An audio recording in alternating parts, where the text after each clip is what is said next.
desa entrepreneur itu kuncinya di BUMDes.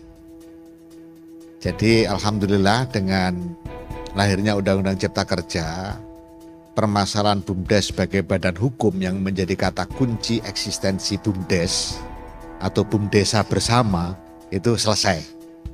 Sehingga hari ini BUMDesa atau BUMDesa bersama sah dinyatakan sebagai badan hukum dan sertifikasi badan hukumnya dikeluarkan oleh Kementerian Hukum dan HAM, prosedurnya melalui Kementerian Desa. BUMDes meskipun bisa dikatakan sebagai BUMN skala desa atau BUMD skala desa, tapi tetap ada khasnya, ada kekhasan yang membedakan dengan BUMD dan BUMN. Yang pertama, jelas filosofinya BUMDesa atau BUMDesa bersama sebesar-besarnya untuk kesejahteraan masyarakat desa.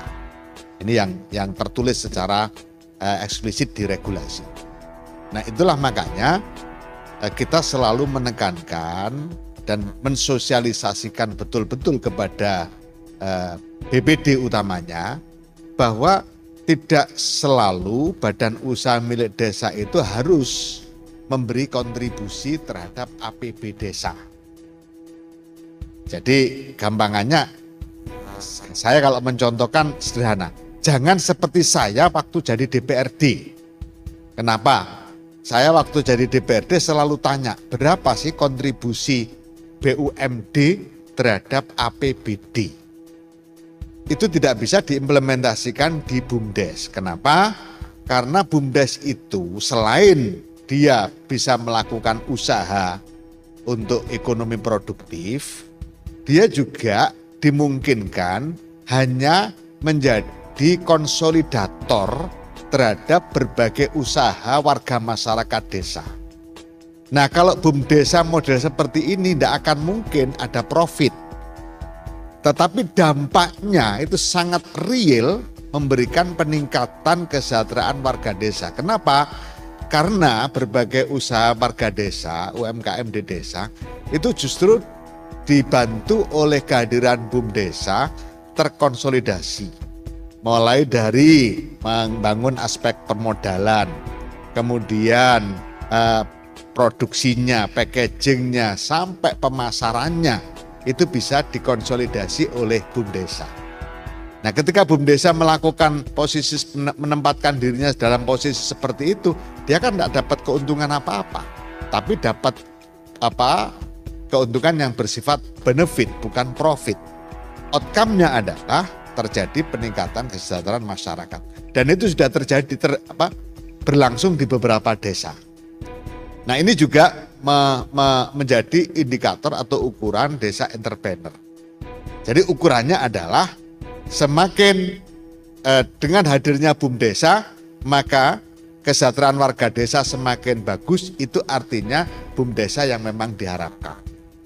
Dan kita selalu mengatakan, menekankan, jangan sekali-kali BUMDesa lahir justru menjadikan usaha masyarakat menurun. Misalnya, BUMDesa lahir terus dia ngambil unit usaha yang sudah dijalankan oleh warga masyarakat. Ini rusak. Nah, itu selalu saya sampaikan kepada bupati, wali kota. Dalam rangka apa? Sekalian mengingatkan kepada bupati wali kota, jangan mudah-mudah memberi izin Alfamart dan Indomaret masuk ke desa. Karena kalau Alfamart, Indomaret masuk desa, rusak sudah usaha-usaha di desa itu. Nah, jangan sampai kemudian BUMDesa ini sama dengan apa yang menjadi memberikan dampak negatif dengan lahirnya Alfamart dan Indomaret itu. Nah, ini yang kemudian kita bangun menjadi desa entrepreneurship. Nah, tentu semua ini butuh pendampingan. Itulah makanya kita membangun kolaborasi dengan berbagai kementerian, lembaga, dan usaha. Misalnya, kita komunikasi intensif dengan Kementerian Perindustrian. Saya minta semua perusahaan yang ada yang berdomisili menempati desa, jangan lupa untuk melakukan pendampingan bagi BUMDesanya. Dan itu sudah banyak yang berjalan. Misalnya contoh yang paling mudah, yang dekat dari sini adalah Prambanan.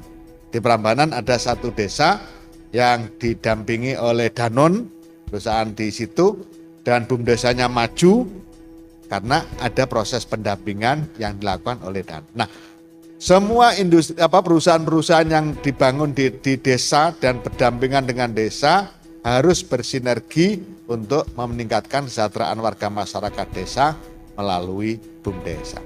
Termasuk sekaligus di perhutanan sosial. Di BUMDesa sebagai badan hukum ini banyak sekali yang bisa dilakukan dan dipayungi oleh regulasi yang sangat jelas. Misalnya, BUMDesa bisa menjadi pengelola hasil hutan berskala kecil. Nah, inilah yang kemudian juga BUMDesa bisa mengkonsolidasi perhutanan sosial. Sehingga jangan dilepas begitu saja. Misalnya di Malang itu sudah memiliki contoh keberhasilan yang bagus di dalam pengelolaan perhutanan sosial. Dan warga masyarakatnya jadi sejahtera. Dan saya sepakat harus kita bangun betul, kita dampingi betul, jangan sampai fasilitas yang sudah diberikan oleh oleh pemerintah tadi kemudian sama sekali tidak berdampak pada peningkatan kesejahteraan dan ekonomi warga masyarakat gara-gara salah kelola. Salah kelola itu misalnya dialihkan, disewakan, dibak ketigakan dan lain-lain.